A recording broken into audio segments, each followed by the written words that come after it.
बेशक अल्लाह ऐसे लोगों को दोस्त रखता है जो नरम तबा, नरम मिजाज होते हैं और इस दुनिया की ज़िंदगी में मुख्तसर सामान्य ज़िंदगी रखते हैं।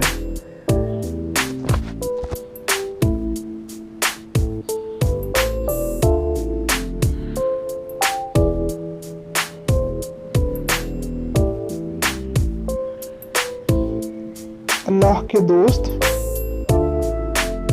दुनिया में कभी तो जाहिर और मशहूर होते हैं